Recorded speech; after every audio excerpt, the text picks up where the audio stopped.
안녕하세요. 4월 27일 큐티 가이드 시작하도록 하겠습니다. 1번입니다. 요나단이 하나님의 표징으로 삼은 것은 무엇입니까? 8절에서 10절 읽겠습니다. 요나단이 이르되 보라 우리가 그 사람들에게로 건너가서 그들에게 보이리니 그들이 만일 우리에게 이르기를 우리가 너희에게로 가기를 기다리라 하면 우리는 우리가 있는 곳에 가만히 서서 그들에게로 올라가지 말 것이요 그들이 만일 말하기를 우리에게로 올라오라 하면 우리가 올라갈 것은 여호와께서 그들을 우리 손에 넘기셨음이니 이것이 우리에게 표징이 되리라. 지금 요나단은 자신의 무기를 든 소년과 같이 블레셋 진영으로 가고 있습니다. 단 2명에서 블레셋 군대를 대적하려는 아주 무모한 행동을 지금 보여주고 있는 거예요. 그때 이렇게 해도 되는지 아닌지 하나님께 표징을 구하는데요. 아주 단순합니다. 블레셋 군인들에게 자신들을 노출한 다음에 만약에 그 블레셋 군인들이 너희들 꼼짝 마. 내가 가서 너희들을 어떻게 해버릴 거야. 이렇게 말한다면 그 자리에서 기다리고요. 반대로 너희들 고작 둘이 온 거야? 그럼 와서 우리를 한번 대적해봐. 와서 한번 우리에게 보여봐. 이렇게 말한다면 하나님께서 공격하라는 신호로 받아들이겠다는 겁니다. 아주 단순하기도 한데요. 저는 훨씬 더 무모하다는 생각이 많이 들어요. 그러나 요나단이 이렇게 말한 이유는 분명히 있습니다.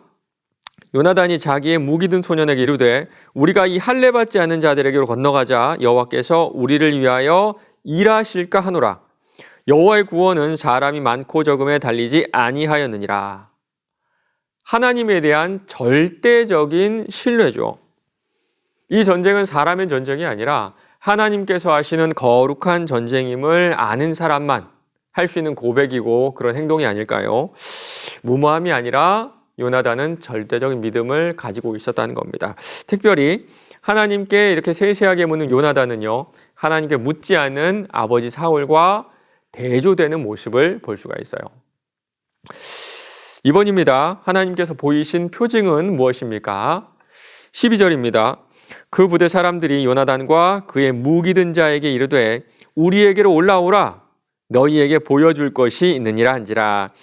요나단이 자기의 무기 든 자에게 이르되 나를 따라 올라오라 여호와께서 그들을 이스라엘의 손에 넘기셨느니라 하고, 그리고 블레셋 군인들에게 자신들의 모습을 노출시킵니다.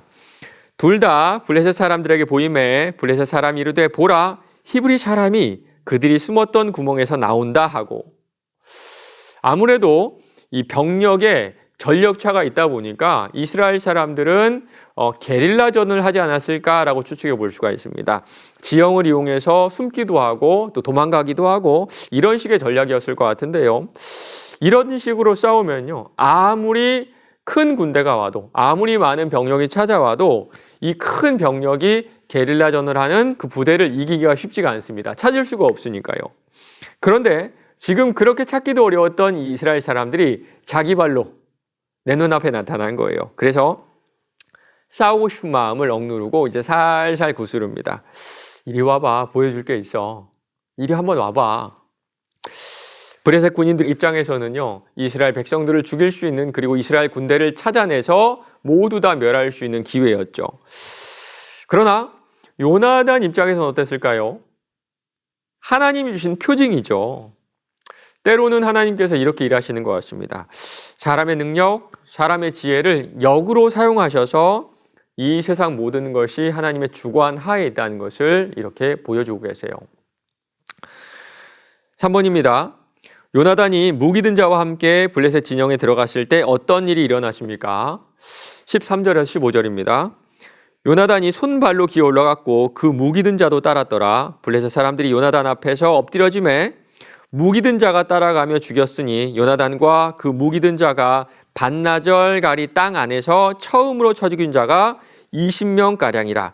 들에 있는 진영과 모든 백성이 공포에 떨었고 부대와 노략군들도 떨었으며 땅도 진동하였으니 이는 큰 떨림이었더라. 가리땅이라는 말이 나오는데요. 가리땅은 한 쌍의 소가 하루 동안 갈 수 있는 땅의 면적을 말합니다. 그렇다면 반나절 가리땅은요, 한 쌍의 소가 반나절 동안 갈 수 있는 땅의 면적을 말해요. 정확한 면적은 알 수 없는데요. 우리가 이 말을 통해 알 수 있는 것은 요나단과 그 무기 든 자가 블레셋 사람 20명과 싸운 곳이 아주 좁은 지역이었다는 겁니다. 단 둘이서 막 도망치면서 숨으면서 그렇게 싸운 것이 아니라 좁은 지역에서 어쩌면 그 자리에 서서 20명과 싸웠던 거예요. 이 장면이 모습이 블레셋 사람들에게 큰 공포로 다가왔던 겁니다. 단 두 사람을 반나절 동안 이기지 못하고 두 사람이 10배나 되는 20명이 되는 사람이 눈앞에서 죽어줍니다. 그리고 갑자기 지진이 일어나죠. 땅이 진동하였으니 이는 큰 떨림이었더라. 거룩한 전쟁, 하나님께서 개입하시는 전쟁의 가장 큰 특징 중에 하나죠. 지진. 다시 한번 6절의 고백이 생각이 납니다. 여호와의 구원은 사람이 많고 적음에 달리지 아니하였느니라. 4번입니다. 요나단이 무기든 자와 함께 승산 없는 전쟁을 감행한 이유가 무엇인지 묵상해 봅시다. 요나단의 고백을 다시 한번 들어보세요. 우리가 이 할례 받지 않은 자들에게로 건너가자 여호와께서 우리를 위하여 일하실까 하노라. 일해 주십시오. 혹은 일할 것이다 라는 확신의 고백이 아니라 뭔가 100% 믿지 않은 그런 고백 같죠. 일하실까 하노라. 그런데 사실 이 말은요, 불신의 표현이 아니라 하나님의 주권에 대한 인정과 확신입니다. 하나님의 능력에 소망을 걸지만 혹여나 그리 아니하실지라도 그 결과를 받아들이겠다는 믿음의 고백이에요. 요나단은요, 계속해서 이 전쟁이 거룩한 전쟁이고 하나님께서 주관하시는 전쟁임을 고백하며 임하고 있는 그런 모습을 우리가 볼 수 있어요. 마지막 5번입니다.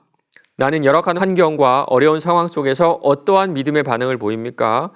요나단이 보여준 믿음과 용기로 최악의 상황을 최선으로 바꾸는 자가 되기를 기도합시다. 어려운 상황이 찾아오면 우리는 자연스럽게 한 절반의 기대 혹은 절반의 불안함으로 기도하게 되고요. 응답되지 않았을 때는 또 절망하고 불안해하는 그런 모습을 볼 수가 있습니다. 그러나 돌아보면 모든 문제의 답은 예수고 최악의 상황에서도 복음을 신뢰할 때 겨우겨우 버티면서 넘어가는 것이 아니라 하나님께서 최선의 결과를 주는 것을 아마 경험하신 분들 많을 겁니다.